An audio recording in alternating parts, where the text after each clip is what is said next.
हम पिछले कई दिनों से हमारे भारतीय जनता पार्टी के कार्यकर्ता निचले स्तर पर जाकर हर डिस्ट्रिक्ट के अंदर, जम्मू और कश्मीर के अंदर कार्य कर रहे हैं।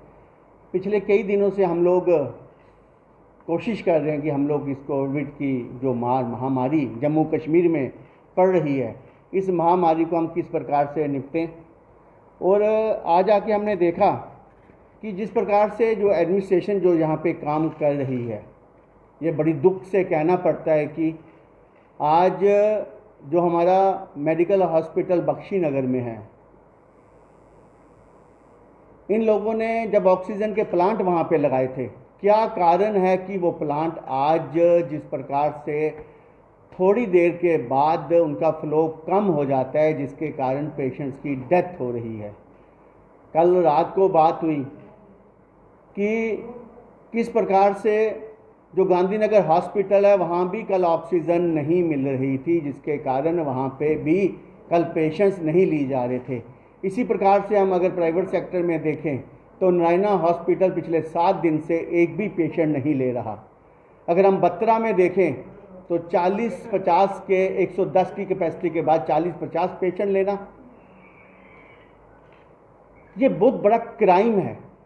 ये इंजीनियरिंग जो उनका डिपार्टमेंट है या मैकेनिकल डिपार्टमेंट है, उनसे पूछा जाना चाहिए कि क्या कारण है कि आज कोविड के लिए 1 साल से जो महामारी थी, 1 साल हो गया, आप लोगों ने क्या इसके ऊपर कदम उठाए हैं।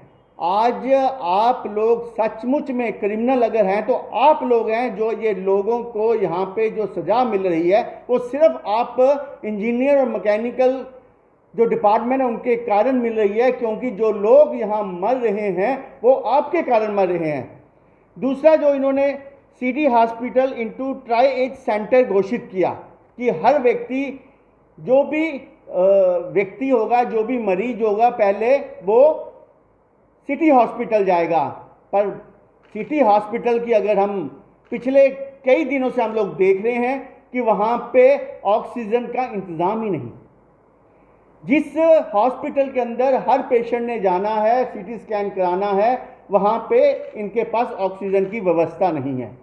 और उसके बाद अगर मैनेजमेंट देखें वहाँ स्किल मैनेजमेंट चाहिए। वहाँ पे जो भी पेशेंट आता है, उनको कोई माइनर कोविड है, किसी को मेजर कोविड है, पर वहाँ पे किस प्रकार से मैनेज करके, किस प्रकार से उनको दूसरे हॉस्पिटल में भेजना है, इसकी व्यवस्था कैसे करनी है, इसमें भी मैनेजमेंट वहाँ फेल है। आज की तारीख में लोग धक्के खा रहे हैं, पर वहाँ की मैनेजमेंट को भी वहाँ पे अपने आप को चुस्त दुरुस्त करना चाहिए कि कोई रात को वहाँ पे आता है तो आप किस प्रकार उस पेशेंट को देख के बाकी हॉस्पिटल में शिफ्ट करेंगे।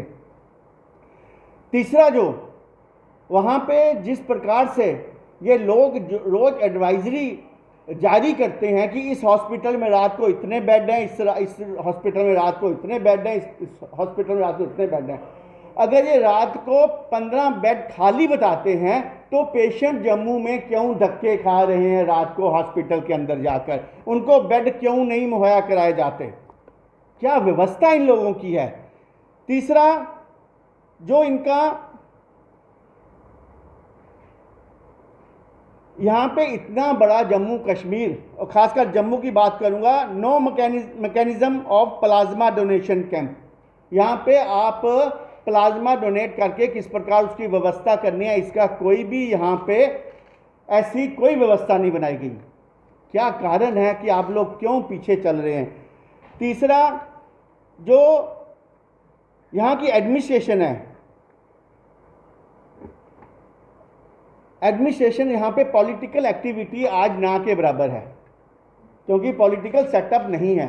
तो यहाँ गवर्नर महोदय, जो हमारे एलजी हैं और यहाँ की एडमिनिस्ट्रेशन है, उनको कम से कम अपने फ़ोन उठाने चाहिए। आम जो जनता है वो किससे रूबरू होगी? और ख़ासकर जो एनजीओज़ हैं, जो नुमाइंदे हैं पब्लिक के, या जो पार्टीज़ हैं, मैं सब पार्टी की बात करता हूँ, उनसे तालमेल रखना चाहिए कि जो ग्रास रूट लेवल पे क्या कमियां हैं, उसको हम किस प्रकार से हम उन कमियों को पूरा कर सकें। ये भी बड़ी ज़रूरत है आप बंद कमरे में अगर आप लोग मीटिंग करते हैं, उस मीटिंग का कोई फ़ायदा नहीं जब तक आप फीडबैक लोगों के नुमाइंदों से नहीं लेंगे। तीसरा, जो 108 एम्बुलेंस की जो सुविधा है, आज वो भी सुविधा फेल हो चुकी है। एडमिनिस्ट्रेशन को चाहिए 108 की जो सुविधा है एम्बुलेंस की, उसको एडमिनिस्ट्रेशन के साथ मिलकर किस प्रकार से व्यवस्थित किया जाए और लोगों को समय पे किस प्रकार से एम्बुलेंस पहुंची जाए, इसकी व्यवस्था भी बड़ी ज़रूरत है आज की तारीख में। पॉइंट, जो हमारे ऑक्सीजन सिलेंडर्स हैं, इन गवर्नमेंट ने तो फैक्ट्री को अपने अंडर ले लिया कि ब्लैकमेलिंग ना हो या उसकी पूर्ति की जा सके, पर आम व्यक्ति को घर पे सिलेंडर किस प्रकार से मिलेगा? 5 लोगों की या 4 लोगों की एस ऑफिसर की इन्होंने टीम बनाई और ऑफिशियल बोला कि ये सिलेंडर मुहैया कराएंगे, पर वो लोग कॉल तक नहीं उठाते। उनके साथ हमारा मानना है कि एनजीओ या कोई ऐसे संस्था जोड़कर जो विधिवत रूप से उन सिलेंडर को सही पेशेंट तक पहुंचाए। और दूसरा, इसमें सबसे बड़ा फ्लॉ क्या है कि कोई भी व्यक्ति अगर फ़ोन वो उठा भी लेते हैं तो उसको डॉक्टर से जाके लिखवा के लाएंगे।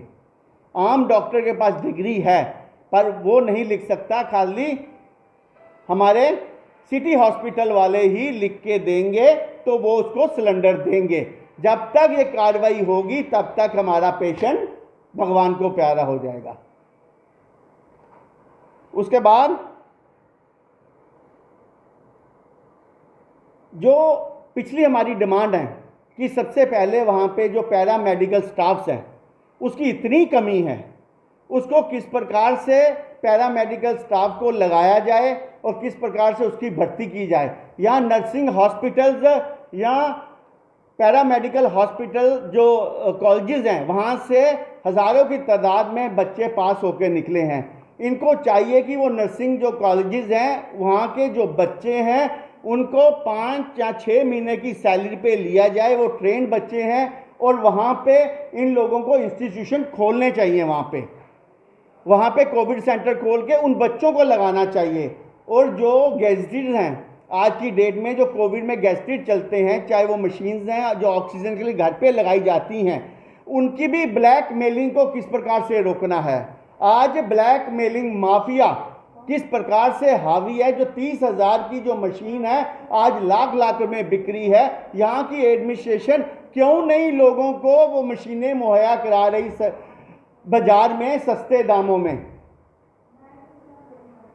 इन सब बातों को देखते हुए मैं मीडिया के माध्यम से आज गवर्नर साहब को कहना चाहता हूं कि एडमिनिस्ट्रेशन को चुस्त दुरुस्त होना चाहिए। इस लापरवाही के लिए कौन जिम्मेदार है? और यहाँ पे कम से कम 1500 बेड जो ऑक्सीजन से लिप्त हों, वो कम से कम 1500 बेड की और यहाँ पे ज़रूरत है जम्मू के अंदर तत्काल। और साथ में यहाँ पे वेंटिलेटर की ज़रूरत है। उसके लिए क्या कदम डिपकॉम उठा रहे हैं? साथ में आप लोगों ने बार बार पढ़ा मीडिया के माध्यम से कि कोविड-2 की लहर आने वाली है। 1 साल के अंदर आप लोगों ने क्या किया? और अब तो कोविड-3 की लहर भी आने वाली है। जम्मू कश्मीर कहाँ तक ये एडमिनिस्ट्रेशन पहुँचाएगी, ये हमें सोचना चाहिए। नरेंद्र भाई मोदी जी ने एक अपील की थी कि जो मेडिकल पर्सनल रिटायर हैं, प्री मैच्योर ऑफिसर जिन्होंने 2 साल पहले मैच्योरिटी ले ली थी, उन लोगों को लगाना चाहिए। उसके बाद जो लोग अपनी मर्जी से सर्विस देना चाहते हैं उनको अपॉइंटमेंट देनी चाहिए। जब तक पैरा मेडिकल स्टाफ बढ़ेगा नहीं, जब तक नए ये लोग क्वारंटाइन सेंटर बनाएंगे नहीं, जहाँ पे 24/7 आवर में सिर्फ पैरा मेडिकल स्टाफ भी रहे और छोटे छोटे इक्विपमेंट गैस के ऑक्सीजन के वहाँ पे लगाए जाएंगे, तब जाके यहाँ स्थिति सुधरेगी। क्योंकि ये जो कोविड है, ये हमारी जो लड़ाई है, जंग है, ये साइकोलॉजिकल भी जंग है। मैं मीडिया के माध्यम से कहना चाहता हूँ, जिस घर में कोविड एक व्यक्ति को भी हो जाता है, वो व्यक्ति सिक हो जाता है, उसका पूरा परिवार डिप्रेशन में चला जाता है। ये साइकोलॉजिकल भी है। अगर हम ऐसे स्कूलों के अंदर कोई कोविड सेंटर खोल देंगे, यहाँ पे पहले दिन ही अगर वो पेशेंट वहाँ पहुँच जाएगा, उसे ऑक्सीजन मिल जाएगी, तो मेरे को लगता है कि उसका पूरा परिवार बच सकता है।